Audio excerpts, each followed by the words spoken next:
this first academic session. To come to the head table, please. Mr. Dayadisan Aike. Please come to the head table.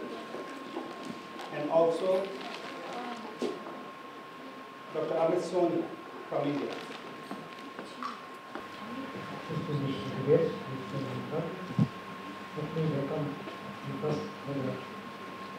First introductory session of this conference. I am very happy to be able to about this session. Introduction by Dr. Sanjay Raj to our presentation made by Dr. Vijay. So I would like to invite Dr. Sanjay Raj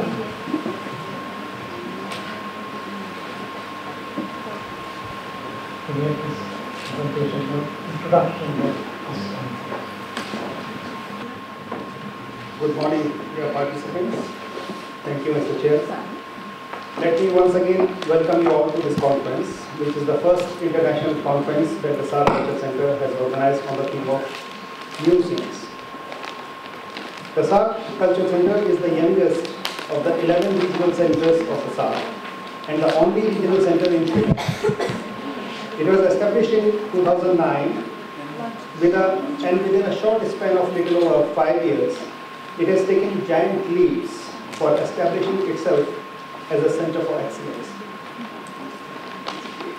The multifarious activities of the SAR Culture Center cover various aspects of our cultural heritage and include holding of an annual international conference on a theme relating to cultural profession. And as my colleague Apsara told you in vote of thanks, that we started this series of holding annual international conferences in 2012 when we addressed the theme of archaeology. The theme was archaeology of Buddhism, recent discoveries in South Asia. After that, last year in December, we had another international conference on the theme of archives, and again we focused on the future of archives and archives of the future. And this year, continuing in the same series, we have gathered here to talk about the museum and museology on the theme curating culture for present and future. So with this background, ladies and gentlemen, please permit me to share some of my thoughts with you on some of the issues and challenges that the museums, especially in South Asia, face today. In the process, I've raised more questions than I can possibly answer. But I'm sure that at the end of the deliberations, some vital leads will emerge. Museums, as you know, are an important means of showcasing and facilitating the cultural exchange and development of mutual understanding, cooperation, and peace amongst people. They house the material objects which represent history, culture, and civilization of a community or of a nation that form their identity. The museums are also a great source for education and learning, something what our keynote speaker had touched upon in her keynote address. However, many of the museums of South Asia are have largely remained unaffected by the new trends and modern techniques of museum planning, display, disaster preparedness, and visitor management, to name just a few of the crucial areas of the overall museum management. A recent development, for example, is the establishment of virtual museums, which complement, enhance, and augment the museum experience through personalization, interactivity, and richness of contents. These virtual museums also expand the outreach of the museums exponentially by reaching out to the innumerable armchair visitors, to use the term coined by Mr. Dayadisan Aike, whom you are going to listen in a while. According to an estimate, by the year 2020, 1 billion new people will come online for the first time, predominantly through mobile-based internet connections. These are all potential visitors to our museums, and we need to get up to reach out to them. We need to tell them the stories of their histories in a way that are most interesting, unobtrusive, and meaningful. How we can harness the mobile technology in expanding the virtual outreach of our museums is something we would be hearing tomorrow from Mr. Abhishek Gureja, Director of the Winjet Digital, one of India's leading solution providers in the field of IT. Museums today are a complex organization involved in publishing, hosting film and documentary makers, talk shows, even fashion shows, marketing memorabilia, and also in promoting research. There is now an increasing demand by the scholars and the general visitors to see more than what meets the eyes. As a result, many museums in the West are adopting visual storage medium. A modern museum is not merely a storehouse, as our chief guest mentioned, of the relics of the past, but a knowledge center which enhances the learning experience of the visitors, both physical and virtual. And thus, it plays an active role in the service of the community, both present and the future. And that is the reason why the present conference focuses on the role of museums in curating culture for present and future. One of the objectives of the conference is to examine the existing policies, plans, strategies, standards, and procedures that are in use in the museums located in the SAARC member states and assess their suitability to meet the challenges of the future. It is time that we put out our heads together and explore the feasibility of evolving a vision document for South Asian museums. We also need to develop and adopt a mechanism for synergizing capabilities and resource sharing. I'm sure that with your active cooperation, we shall be able to achieve the objectives that we have set out for ourselves. Today, thanks to the technological advancements, especially in the field of the information and communication technology or ICT, we are in a much more advantageous position than our predecessors. Sharing of information, which is so vital for developing an informed citizenry, which in turn is the basis for a knowledge society, has become so easy and has transcended the geographical boundaries. We need to harness the modern technology and liberalize the access to our museum collections through electronic means. The South Asian region constitutes a vast geographical expanse that represents a shared history and a cultural continuum. The material remains of the past fill the galleries and storehouses of a large number of museums, both in government and in private management. However, our knowledge about what is available in local or even regional museums of the region remains grossly circumscribed.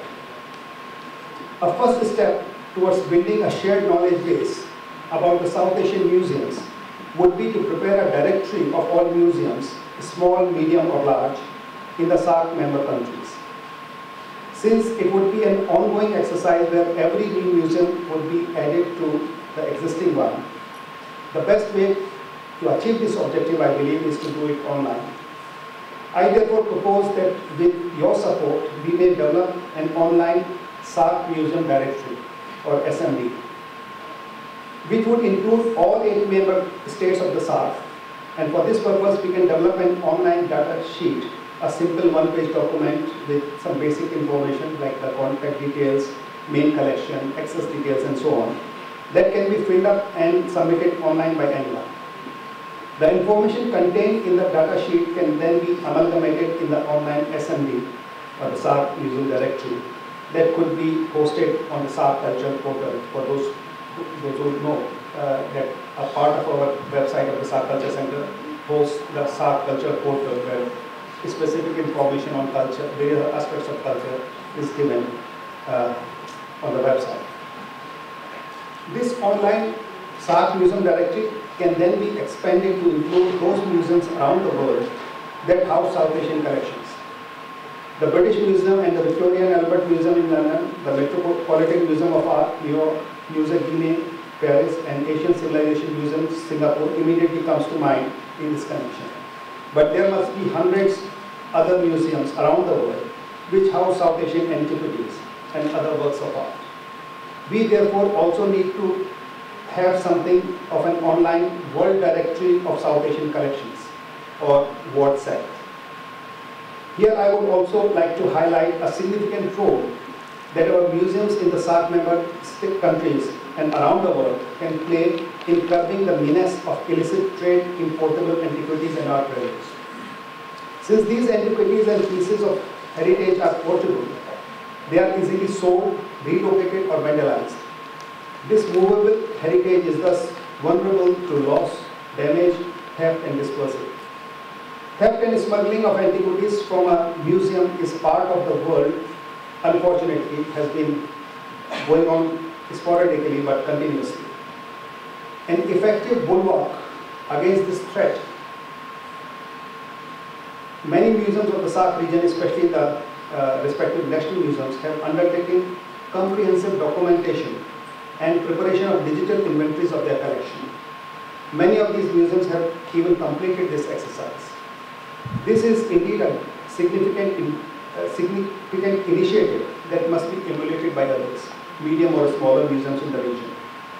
And in fact, when I was preparing these talking points for this introduction, 2 days back in India, they have launched a site called the museumsofindia.gov.in, where at the first step, 10 museums under the Ministry of Culture have been put online, and as many as about 10,000 objects can be viewed by anyone.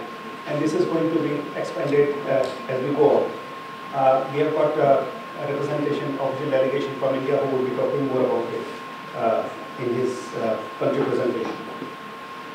So what I'm saying here is that it is equally important that we share this valuable data with various stakeholders and the public at large. In most of the cases, each country has evolved its own system of documentation, and that makes it difficult to share this data. We therefore need to develop and adopt a standard documentation system which will facilitate the flow of data seamlessly across systems. Even as a first step, if we are able to syncretize this initiative of preparing a computerized database of our museum collections, it would be a no mean achievement.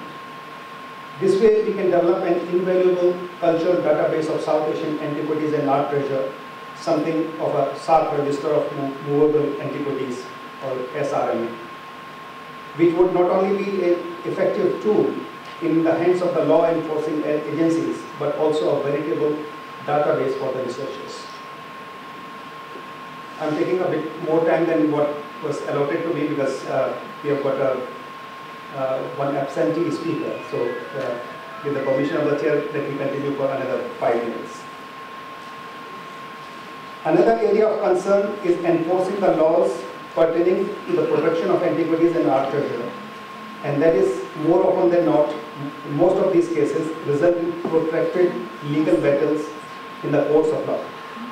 And we have, I can share it with my knowledge background of India, that in many cases where the antiquities which were being smuggled out of the country were confiscated by the customs houses, and they remain in custom houses for years, if not decades.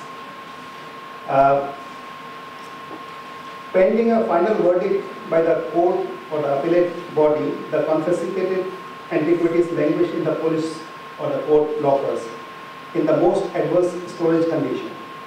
In a landmark judgment in April 1998, acting suo motu, the Orissa High Court in India held, and I quote, that the court malkhanas or the depositories are certainly not the places for storage of such articles. They should be in public gaze for the academicians and historians to make further study and provide valuable information and materials which would be of immense help to the present and future generations, unquote. And the said High Court therefore ordered that proper and safe custody of these priceless articles, and with a view to provide interested persons materials for their study and research, they can be handed over to the State Museum, where they could be put under the scientific care in a separate section called double quotes antiquities involved in judicial proceedings. unquote. Such measures are worthy of being emulated by other countries, especially in South Asian region where legal process is often protracted and time-consuming. We also need to promote inter-museum loans and joint exhibitions to further strengthen the bonds of cultural bonhomie that is so deeply rooted in the member countries of the SAARC region. I would therefore request you to kindly share your views and observations on these proposals, as well as your own inputs for managing our museum collection in a much more efficient and user-friendly way. For this purpose, feedback forms have been placed in your delegate kit.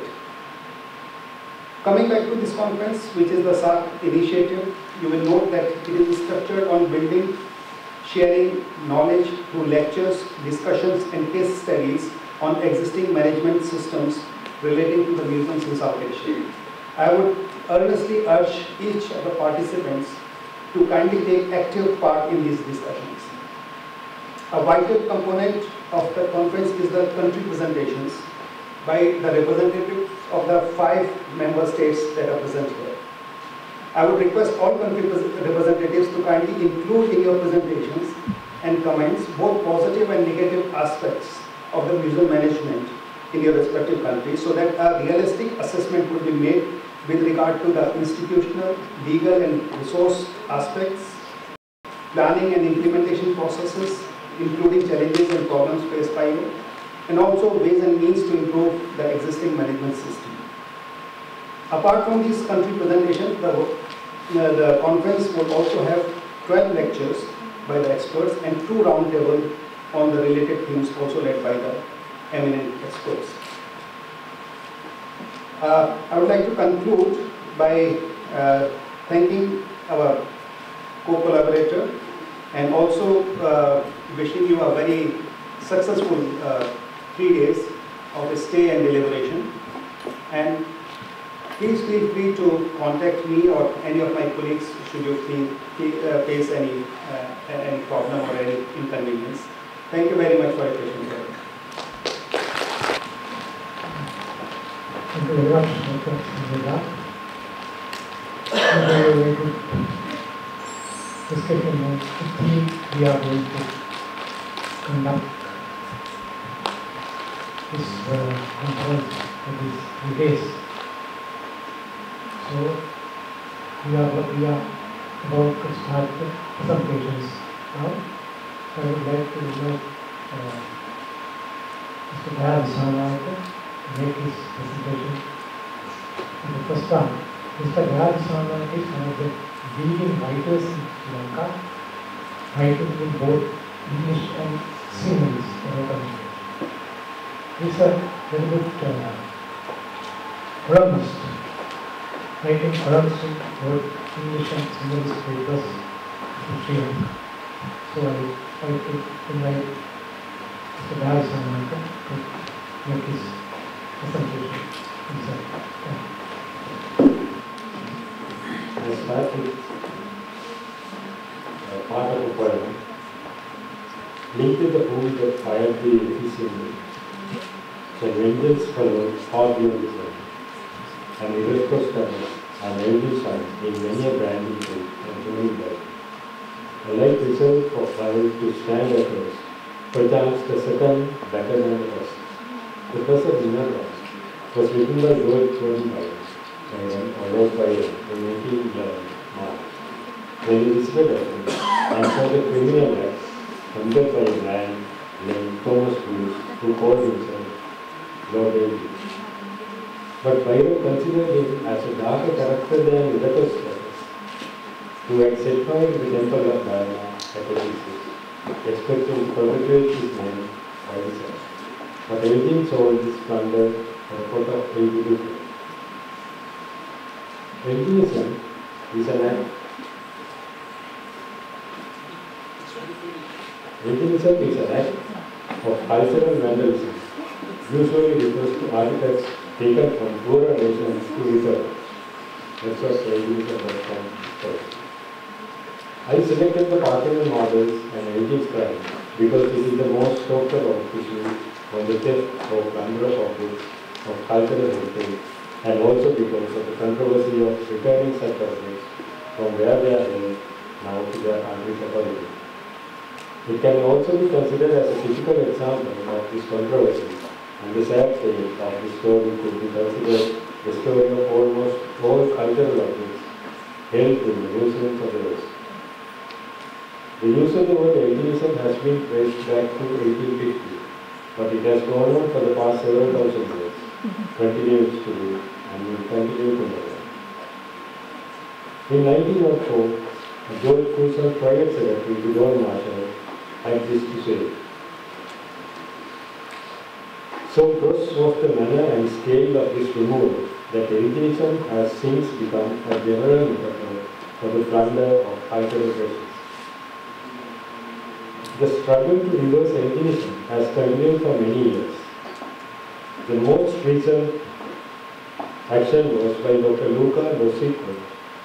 He started on his bike in front of the British Museum on July 1st, 2014, and arrived in front of the steps of the Archaeological Museum in Athens on August 3rd.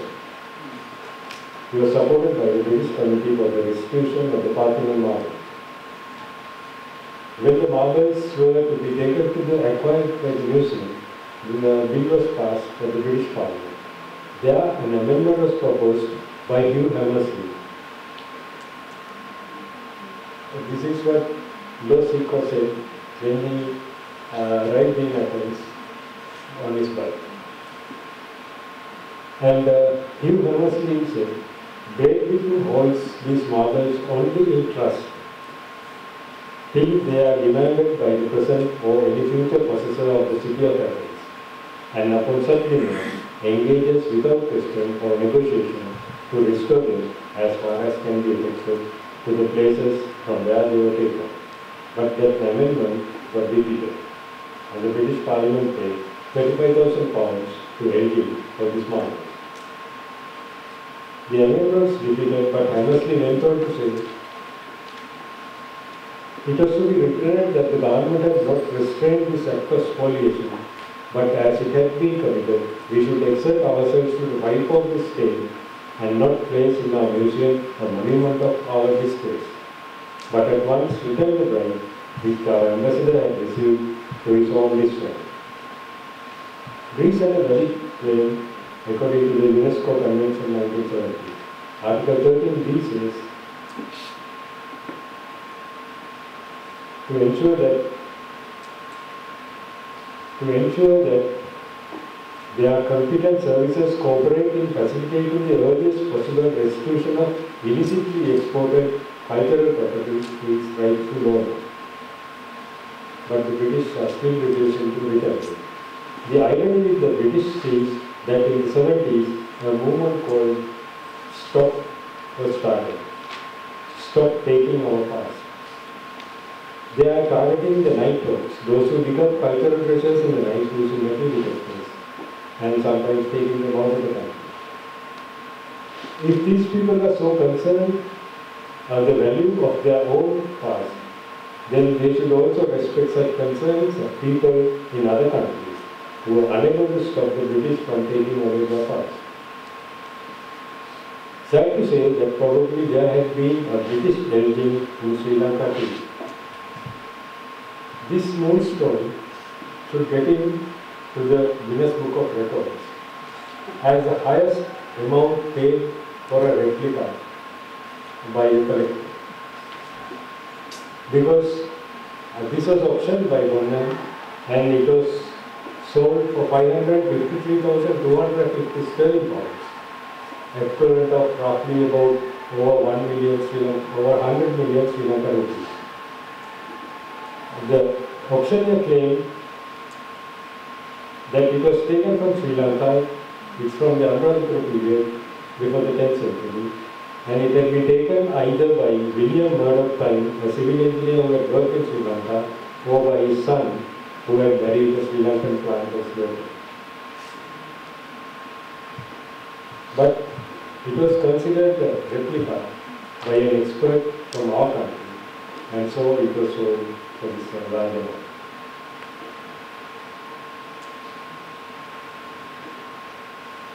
And Who owns heritage? Who could really claim ownership for objects used or created from prehistoric times up to today? If we take the Parthenon marbles as an example, could the present government in Greece or the present day people living in Greece claim exclusive rights to sculptures created by Phidias and his team for the people who lived in Greece 2600 years ago? Shouldn't these objects belong to all mankind? That's why James Kuno, in his book Who Owns Antiquity? Museums and the Battle over Our Ancient Heritage says about religion. The original legal instrument has disappeared and is said to exist only in an Italian translation. It gives Elgin only the right to draw, measure and make plaster casts of the sculptures and leave for others that might have been buried. It also allows for some pieces of stone with all the inscriptions and figures to be taken away. But instead, he took away 247 feet of the marble from Parthenon and shipped to England. And because the marbles are so heavy, Elgin's agents sawed off the backs of the thickest slabs before loading them onto the ships. And to reverse Elginism, we have the situation made worse by UNESCO in the Convention 1970, because it says that the property which belongs to the following categories forms part of the cultural heritage of each state. Cultural property acquired by archaeological, ethnological and natural science missions. Cultural property which has been subject of a freely agreed exchange. Cultural property received as a gift or purchased legally with the consent of the competent authorities of the country of the origin of such property. Who is the state? Those who run the country, with or without the consent of the people, or is it the people? Who decides the competent authority? And who could agree on free exchange of or gift or sell such property? No one should have the right or the authority to grant permission to remove from the place of origin for any reason any object of cultural value to anyone. The irony is that the police harass and prosecute mothers when they sell their babies. But who is to prosecute the government when they sell the heritage of the country that they rule?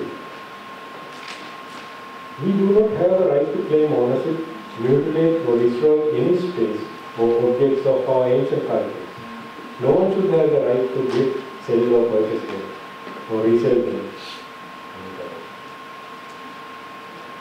Reversing Elginism.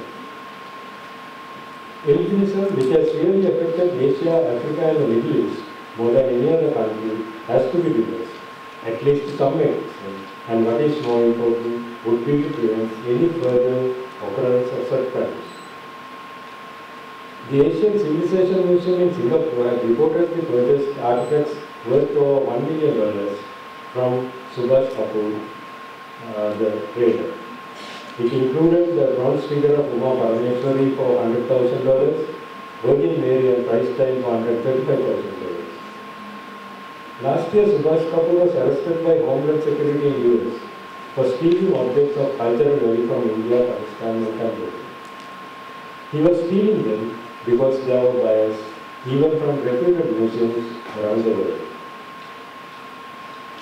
But only a month ago, it was a victory for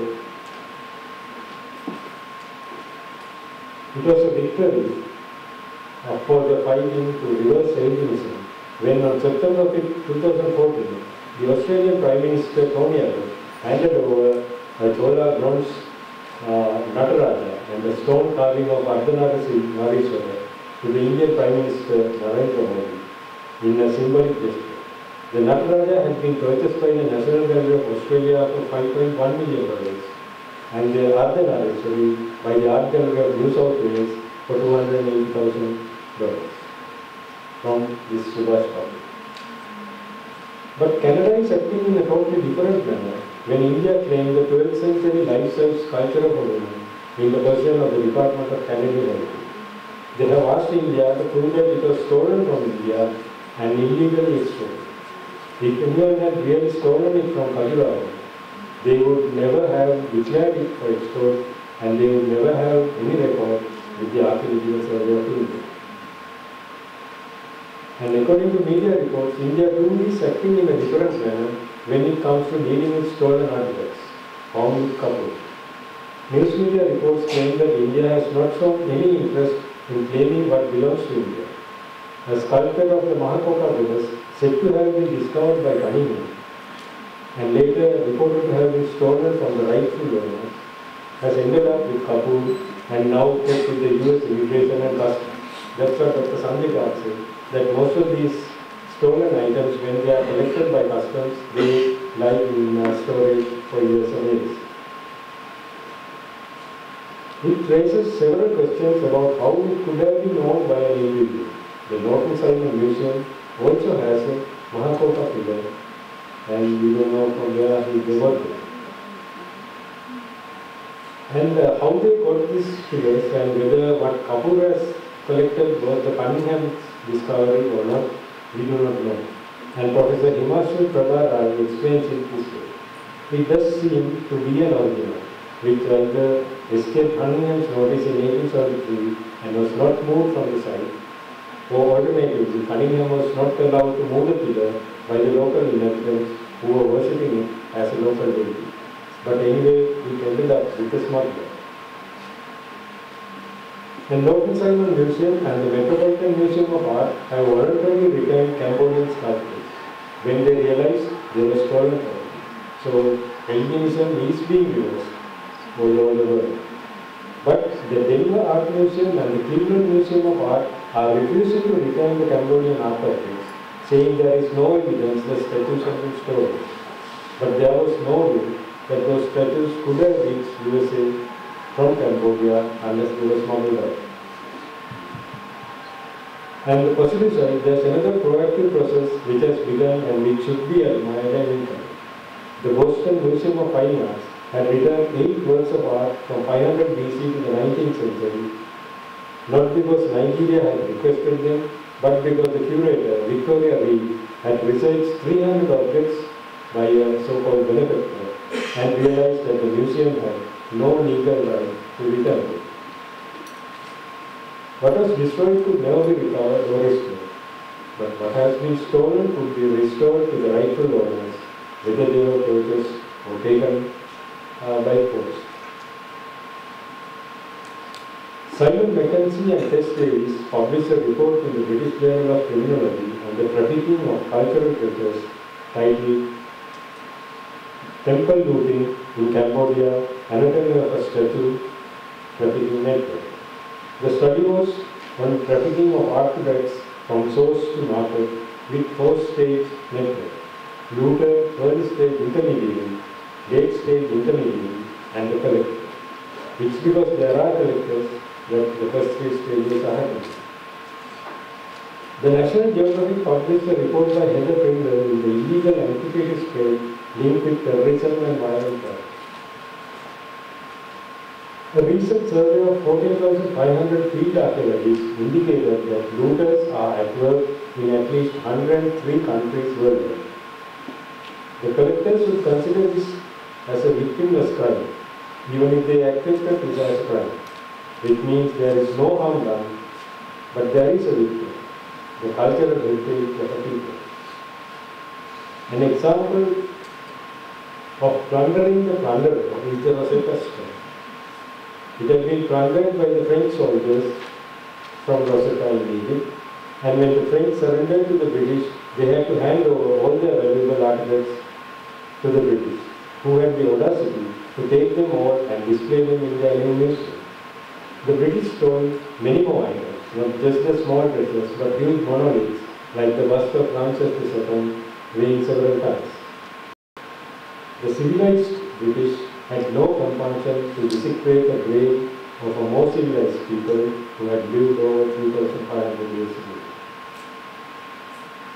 We also have to stop de-accession. The permanent removal of an object from a museum collection giving various excuses. BBC reported that in July 2014, a 4,000-year-old limestone statue, which had been plundered from Egypt, was sold for $27 million by the Northampton Museum. The sale was carried out despite the protest by the Egyptian ambassador, who condemned it as an abuse to the Egyptian archaeology and the cultural property. Said Kem Khan belongs to Egypt. It's not ethical that it will be sold for profit. No one should have the right to deaccession to sell off items in museums for any reason. Robin Krogerville in the New York Times wrote, deaccession has become a dirty word. All the ancient artifacts are stolen or smuggled because there is a demand, because there is a market, and there are museums and private collectors ready to pay this money. That's why even now ISIS is looting, destroying and illicitly trafficking antiquities out of Iraq and Syria. If there is no demand for stolen or smuggled goods, the artifacts found at ancient heritage sites will be saved.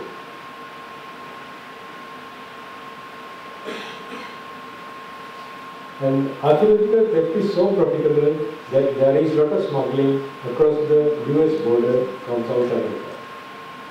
They say that thousands of items are removed from South America and smuggled into US. And coming back to our own moonstone, after the moonstone auction in London in April 2013 for 100 million rupees, another moonstone was stolen in May of the same year from a temple in Kapsipalda 2 months later, as reported in the Dinamina of June 2013. And the Daily Mirror reported a day earlier on 4th June about a tour guide arrested in an attempt to smuggle out valuable artifacts to the United States. And Robert Reinhold wrote in the Penny Museum Expedition magazine that theft and vandalism and archaeological disaster. He blames the archaeologists, museums and the mass media for giving so much publicity for new archaeological discoveries and the value of the treasures discovered.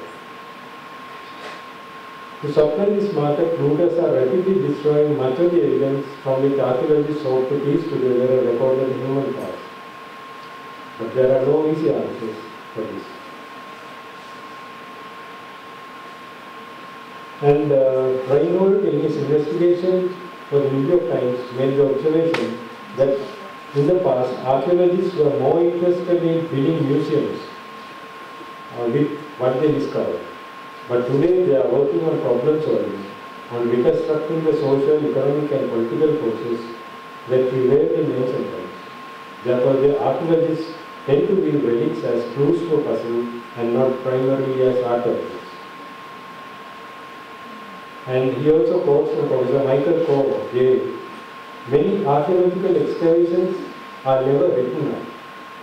And he calls it pure destruction, even worse than looters do. Because it's a lot more fun to dig up than to write. The glamour is all in the expedition. And there is also destruction of heritage space, which also would come under witness crime. It happened in India, in Bidhawa in Madhya Pradesh, and in the 100 miles railway line from Lahore to Multan, had used brick ballast from the buildings at Harappa. It has happened and it is continuing to happen. And about digital museums, I think there are 3 other presentations, and Dr. Sanjay Garg also mentioned that the digital museums could be the answer to reverse engineerism and to prevent any future engineerism. And these are the 2 websites that Dr. Sanjay Garg also mentioned, museumsofindia.gov.in, and Google has also a project which would be the future where we can do armchair visits to the museums, and there will be no need for museums to buy smuggled items. Let us look forward to the day we could walk through any museum anywhere in the world from our own home and our own time. Like the Secretary Heritage Ministry this morning said, Why should we close the museum at 5:30 and close on weekly? We can keep them 24 hours open, 7 days a week, if we make them go to the museum.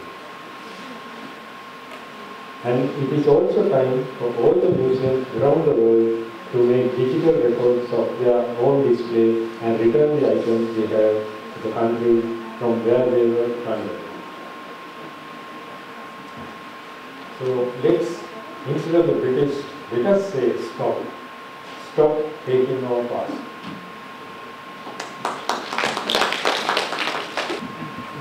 Center is Dr. Nick Modi. This is one of the official delegates from India. He make his presentation on action research for cultural sustainability. And we'd like to make this presentation. Honorable guys, experts, scholars, and friends. This is a terminology, cultural sustainability, which has emerged on the world platform recently, and it is developing. As it is developing, its definition is developing, and action museology has also started from last decade in Southeast Asia, actually in different forms, in the form of museology, in the form of eco-museology, in the form of ecotourism. And its current scenario, though the definitions are not very clear to the experts, I tried to define in my paper few definitions also for those things. I divided my paper in two parts actually.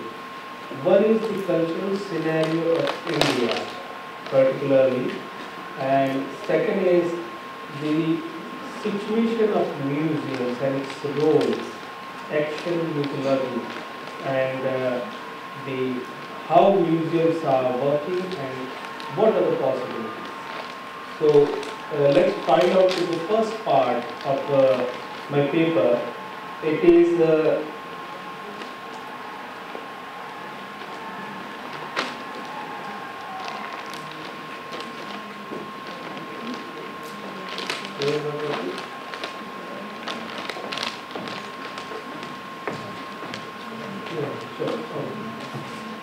first of all, both the parts include basic introduction, that what is the culture? What is the culture we understand in India? Because India has a vast cultural platform, a good number of ethnic groups. You can say more than many thousand. So usually the cultural identity is focused in cultural sustainability, which I understand. Various ethnic groups of various regions live in their ecological pockets, in their definite geographical areas, with their microcultural identity and biocultural diversity, which plays a significant role in determining and recognizing a particular ethnic group there through their individual identity. So, the identity of a particular group is determined through their culture. It reflects through their art, through their dress pattern, and it distinguishes one particular group from different next group, you can say. And what's happening in this current situation in India, that's the good point, that people are going towards development. They are mingling, they are adopting Western culture, but in this flow, they have forgotten their past. Let's keep our past. We should not forget our past. So, along with this microcultural identity of particular groups, there is one macrocultural identity also of particular region or whole country, you can say, in India. So we should keep it. The younger generation should know all these their cultural identity factors, so that they can carry on to the next generation. Because in the way of adopting, the blindly adopting the cultures, other cultures or Western cultures or hybrid culture, what they are doing, that they are traveling towards cultural vacuum actually. They are losing their culture. In that sense, when I teach in my classes to my students, I ask them simply that India have a clan system over there, usually in tribals also. So I ask them that what is your clan? They are not even able to tell their clan name, though it is included in their titles, in their surnames. They are not even can't say about which is their clan god, or which is their ancestor, or which is the area of their clan god, which is called Pen Revar in Gondi dialect. It's of Gond tribe in India, in central India. So they are forgetting their basic cultural issues, social history also. To rescue this situation, there is a need of mass awareness to be generated, and culture can play a very significant role in this field of generating awareness among the people, mass awareness, with the active involvement of the community members for their cultural sustainable development. Now I come to the that culture is accepted as the fourth pillar.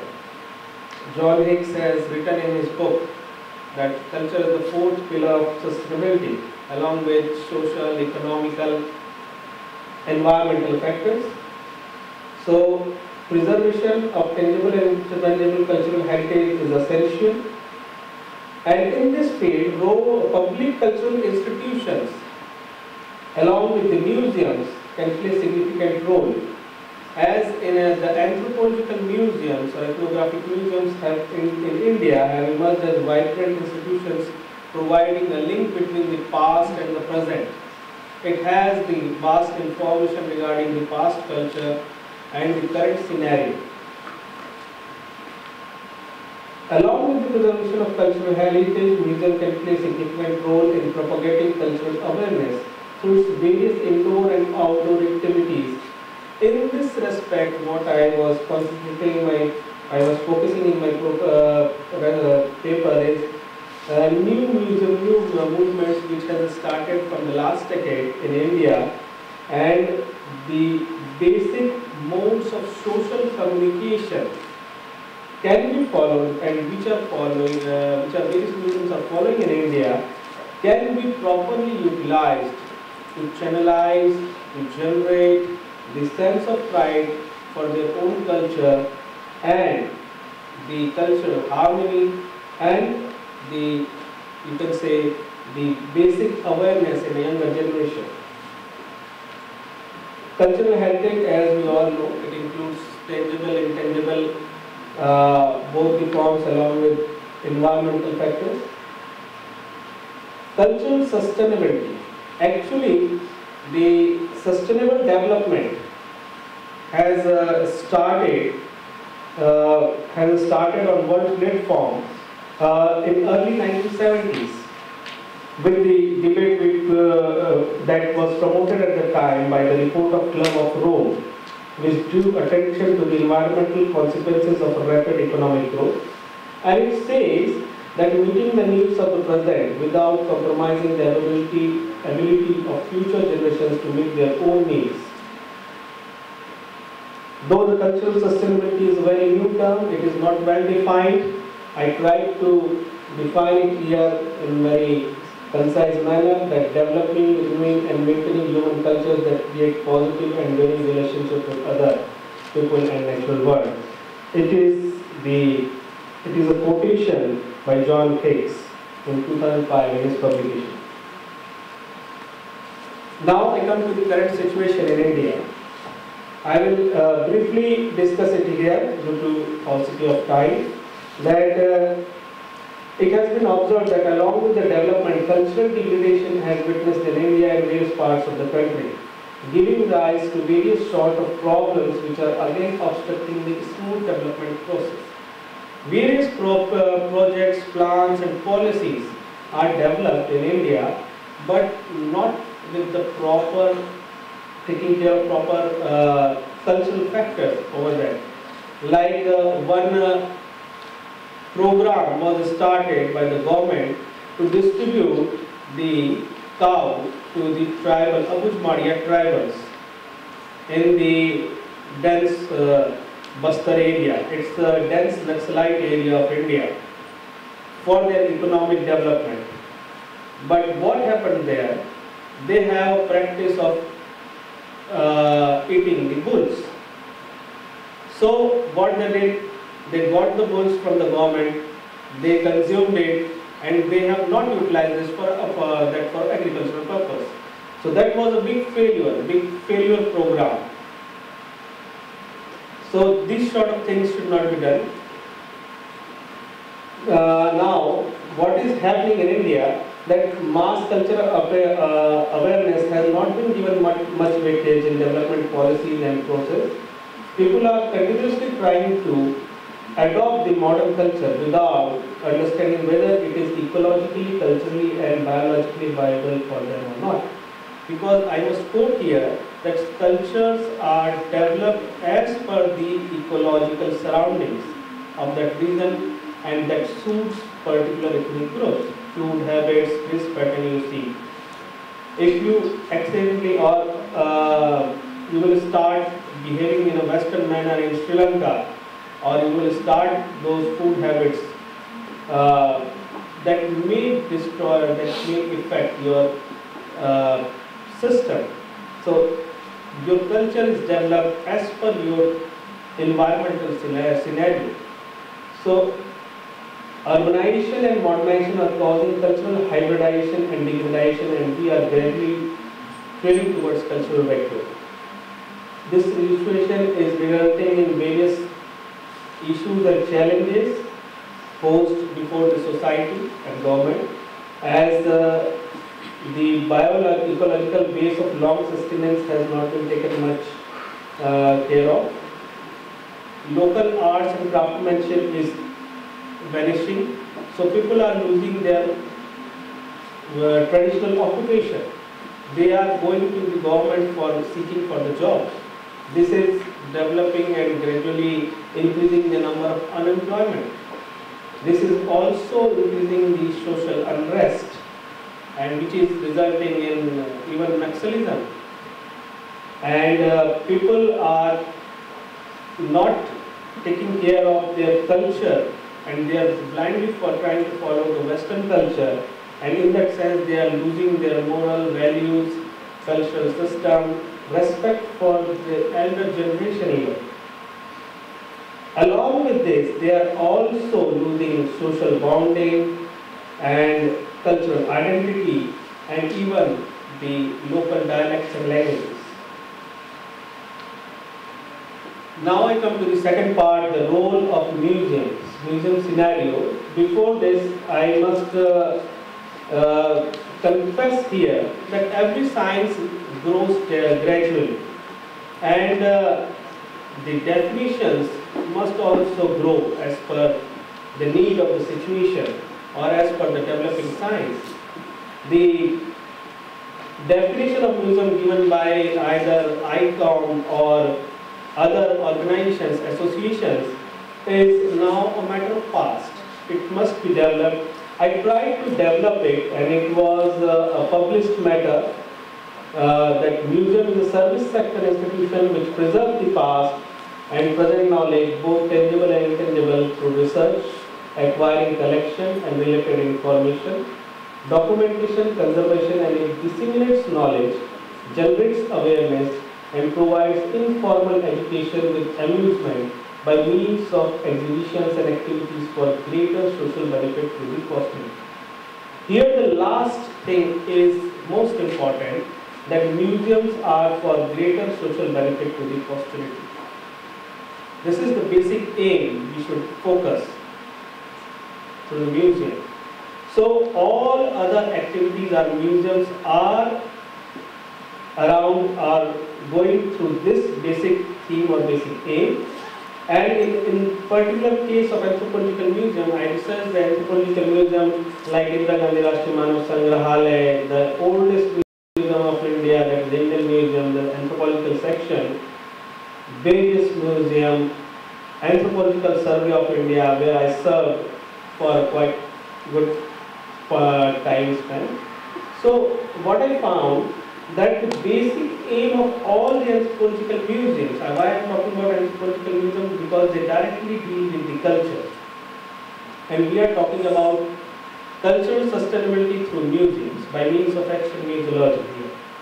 So to make the collection representative of the Indian or regional culture, history, lifestyle, knowledge and technology, status, changes and development in its totality and diversity, and to maintain and conserve the collection with adequate information, we call it interpretation, so that it can be utilized with its full potential to generate awareness and harmony among the people, and to preserve and promote the biocultural traits, especially the dimensional ones, which I found in the, you can say, collective way, in concise way, the aim of every anthropological museum in India, in some way or other. Now we come to the action museology actually, which has entered into the Indian arena a decade ago. The first and foremost is the museum's two basic things, that it preserves and protects the heritage of past and present for future. Now, action museology. This term is also not well defined. So, what I understand, what concisely is this, that it incorporates active involvement of museum in society and social affairs for preservation and sustainable development through various modes of social communication, with the active involvement of the society, with the active involvement of the community and community members.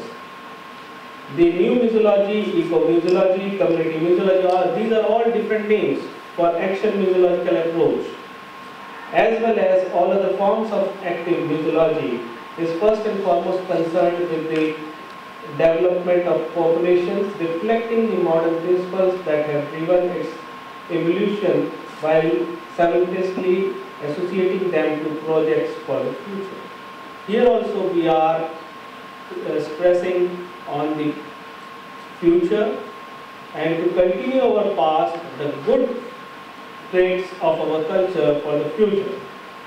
So museums, especially anthropological museums, can play a significant role in cultural sustainability by means of action museological approach. These are the points or various modes of social communication which is jotted down, and these are, I believe, are the 26 ways of social communication which a museum can apply. This all material is a published work. I have published it in.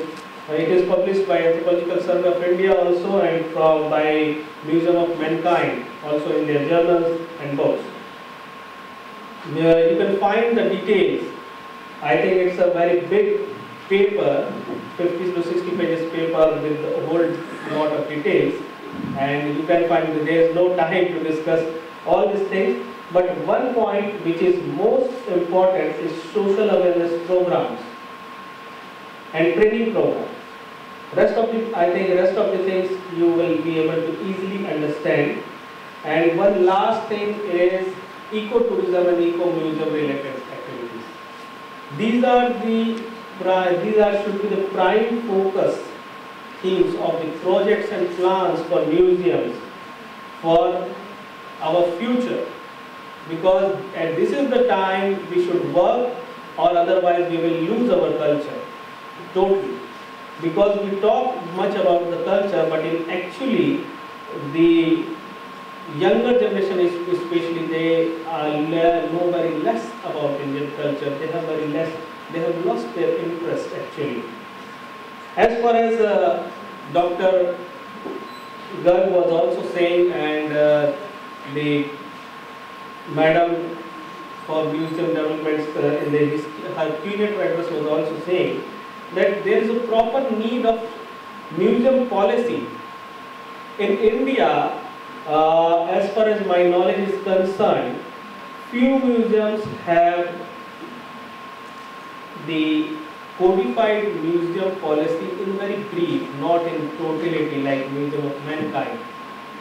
and but it's not full, it's not in totality, and it has very much lacunas. And not even museums and organizations bother about properly framing their museum policies. As our representative from the Ministry of Culture is also here, Dr. Mishra is here. A few years back, when I was working with Anthropological Survey of India, one workshop was organized in Jagalpur, and I proposed for making proper museum policy. It has been, it hasn't been accepted yet. I am waiting for it. Museum policy is ready, but no authority is accepting. It is with the survey, and till date it is in pending situation.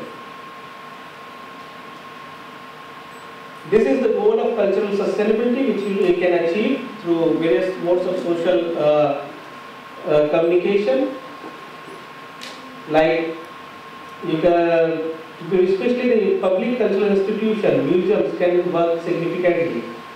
And I must say here that when I was delivering one of my lecture in 2001, at that time I was very much fond of, and at that time this issue was raised in India, that museums also must have supplementary informal formal educational institutions.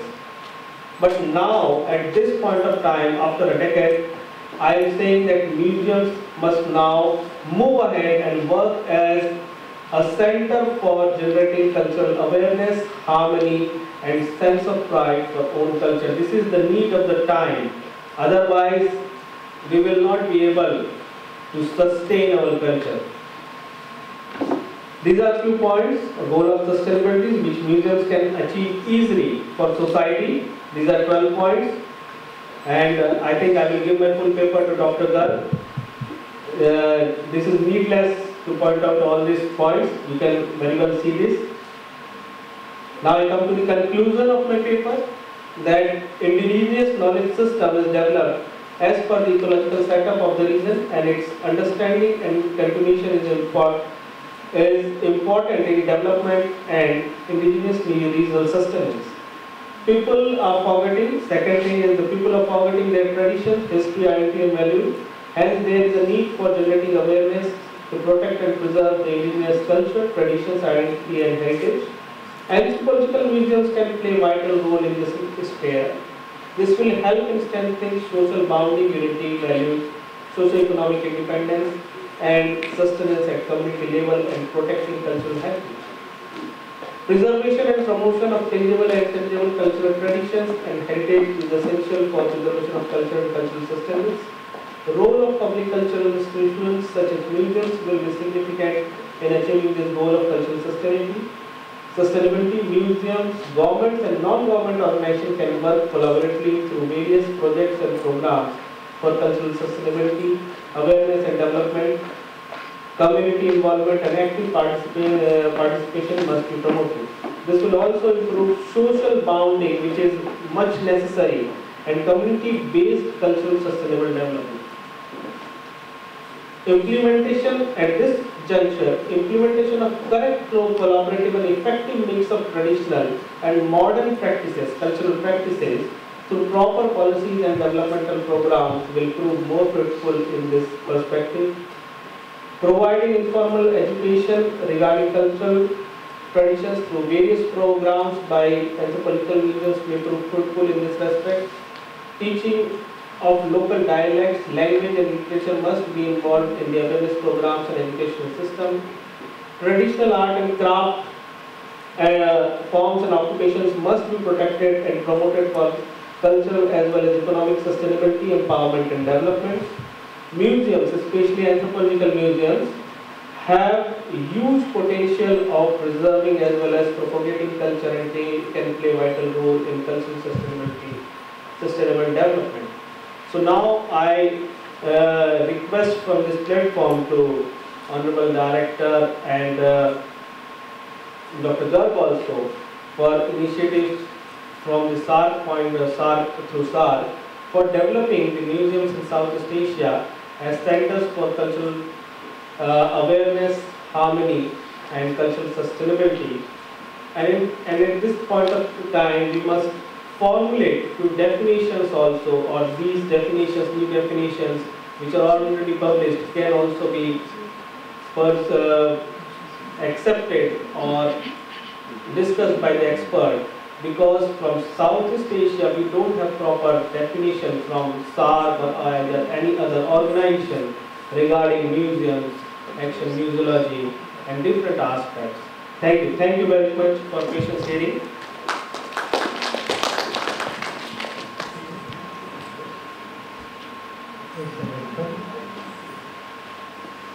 Let me introduce another presentation. One people from Europe, yes, people that are right here. Yes. So we can go to the discussion now. For this session, we have a detailed presentation on the theme of these 3 days. Then Mr. Raj Samatar and Mr. Amit Suri made 2 presentations, general nature. Based on the situation made by them, we can start the discussion. We can do 20 minutes to discussion. I would like to remind you that this is a good opportunity for you to have a very good discussion on the subjects we discussed earlier.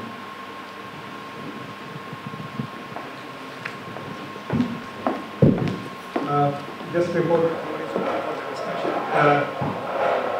I would request you to just identify yourself. This for the recording purpose, and also since the proceedings of this conference are available live on the internet through webcasting, it is very important for the viewers online also to recognize you. With this announcement, I would like to make the floor open. It's linked to what Dr. Sanjay Garg said. I was very intrigued by the idea that you put forward about archiving South Asian artifacts online and digitizing them. So I would like one clarification. Suppose a South Asian artifact is held in the British Museum just as the Elgin marbles are. Would that come under a South Asian archiving, or would it is there a mechanism where it can be jointly held? So those proprietary rights, if you could elucidate that on. And the second comment, sir, basically, do we run the risk of losing our artifacts? Suppose the British Museum is holding on to the Elgin marbles and they'll say that it's all digitized for you and it belongs to humanity, let it remain where they are. So is digitizing going to cause a problem? I will answer the first part of your question and leave the second part to Mr. Dayadesan Naike, because it involves some ethical issues. When I suggested that there should be a World Register of South Asian Antiquities. So World Register has to be a World Register. So whether these antiquities or the pieces of art are held in the state-owned museums or even in the private, I would like to extend it even to the private collections. So it would be like a ongoing exercise, work in progress if you please. And the idea is that whatever antiquities are there, they should be available for inspection, research, and analysis. So yes, the short answer to your question is yes. We would like to have an online database of all cultural artifacts held irrespective of their custodial care across the world. Mr. Dayadesan. we can digitize all our documents, then where they are kept and protected would not matter. And with apologies to our curators, I think some of these artifacts would be safer in the Western Museum because they have the funds, they have the concern to care and protect them. Even the Elgin marbles, if they had been in Athens, probably they would have been destroyed by now. So digitizing could solve the problem when we will not claim them to be our own, because as I said, these artifacts do not belong to any particular group or any particular country, but it's for all humans. So where it is protected and preserved would not matter. So I think, and also Dr. Sanjay Garg said, even for research, probably the digitized images would be easier for study, and it will be more convenient than traveling all over the world looking for these artifacts and trying to examine. I have in my hand a DVD produced by the produced by BBC and sold by the British Museum of our Tara statue, which is the cultural item which is of most value to Sri Lanka, which has been taken away from us. And it sort of annoyed me that British Museum was calling it their Tara statue. Anyway, this is a very nice thing which illustrates what happened to the elitism that you talked about. Now, I saw it in the British Museum, and it's fantastically displayed there, much better than what we could have done here. But it is, I think, important for them to at least send back to Sri Lanka a museum replica of it, because clearly what has been displayed in the museum here is a very poor representation of the original Tara statue. Now, with computer technology, which allows you to scan, three-dimensional scan an item and give it to a computer to reproduce it, you can get an identical copy of a statue like Tara, and it's not going to be very expensive to do that. So, like they are doing for the Elgin marbles, where they are reproducing those marble statues from the scanning, the ones in the British Museum, and maybe they could be easily put up back in the Parthenon as replicas, and then that serves us when we go to the Parthenon and seeing it. So I think there is importance if we can sort of at least request all these people who have our artifacts to return a museum quality replica for it. Dr. Ravan, I think, was the first comment that they call it avatar. I think they have a right because Tara belongs to all humanity. So they can call it avatar, but it does not mean that it belongs to the British Museum or the British people, but it belongs to all humanity. And that's a very good suggestion. I think that could come up in Dr. Sanjay Garg when he sums up and submits our proposals, that all these valuable artifacts should be replicated in a more scientific, more advanced, with all the facilities we have, so that they could be returned, if not the original, at least the replica to be returned to the country of origin and do it. And Tara is not only for Sri Lanka, even in Nepal they worship Tara. They even have a different version of Tara which they call Rudra Tara. So Tara belongs to all of us. I am a retired command ex-Navy. My question to you, sir, is on the same subject to both Dr. Sanjay Garg and Mr. Dayavisa Nayaka. In the 60s, Arthur Clarke and a group of people did some diving of our Great Bassett Reef, and they got what I call lumps, that is 1,000 coins in a bag. The bag has deteriorated, but the coins have got together in a lump. Now, he got permission officially from the Department of Archaeology, and the museum's department also should know about it. And these were taken to the Smithsonian. Now, one lump is lying in the Smithsonian. It was taken for original research. There are no research done. The lump is lying in the Smithsonian. One of the lumps has walked out of the Smithsonian, and it has been on sale for anybody to buy, going for huge sums of money, and it is sold. And in my poster, I was to put one of those coins, but I had to remove it because there was no room in the poster. So this, and some of the other lumps have now ended up in a private museum in England, in a private museum. And I think the owner of the private museum is Arthur Clarke's brother. So, and I know that the government of Italy has taken legal action against the Smithsonian, and the Smithsonian has been compelled to return some of those items because they took legal action.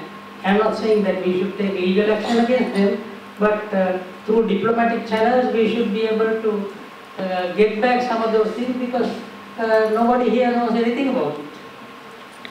Is the whole business of trade in antiquities can be divided into two halves, pre-1970 and post-1970. 1970 is the convention, the UNESCO convention which Mr. Daya Desai was referring to. And even in that convention, there are certain very wide gaps which can be misused by the potential illicit traders. Having said that, if this lump which was discovered from the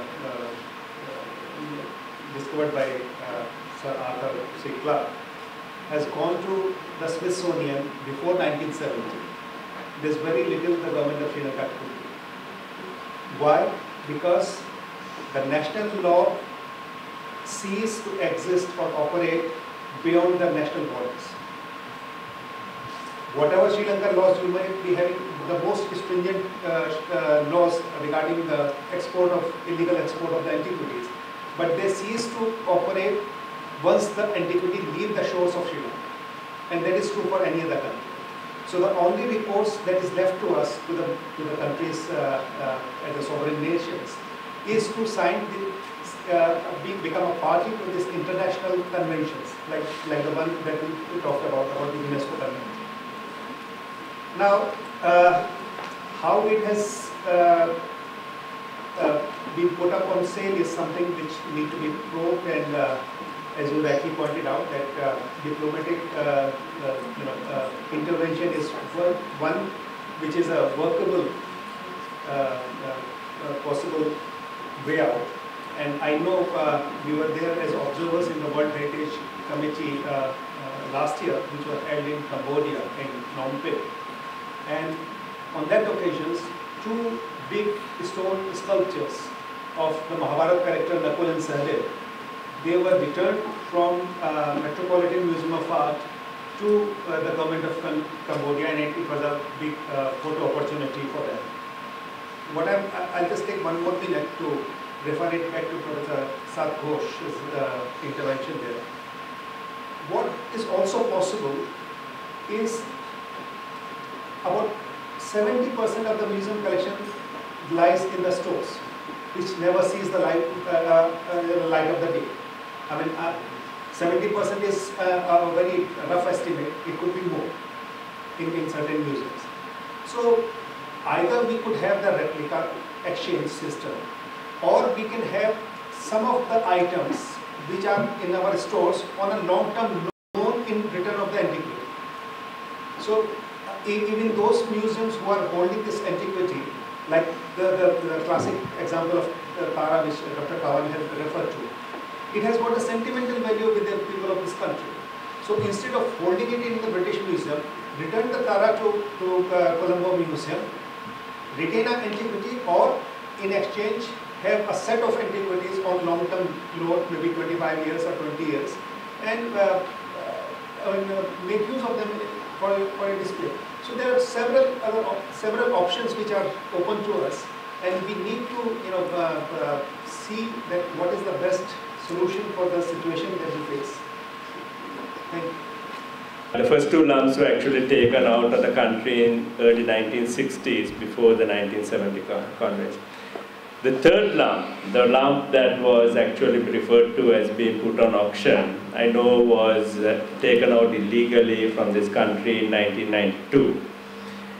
I actually requested Arthur Clarke to actually get that lamp back, and he wrote to the person who had the lamp, who was marketing it, and that person agreed to return it because it had not been, sold and it was not his.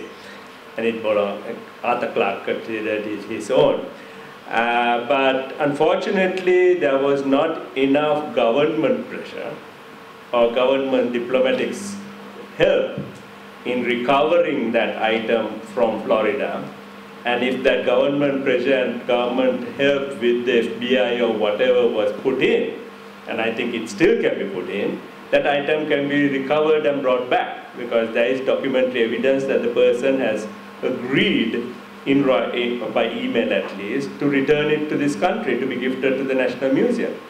But unfortunately, there was not enough official diplomatic pressure in bringing that item back. And now that Arthur C. Clarke passed away, I tried to get his estate to do one thing, but they couldn't do anything about it. And I think it still can be got from those people if there is the FBI and the Interpol brought into the matter.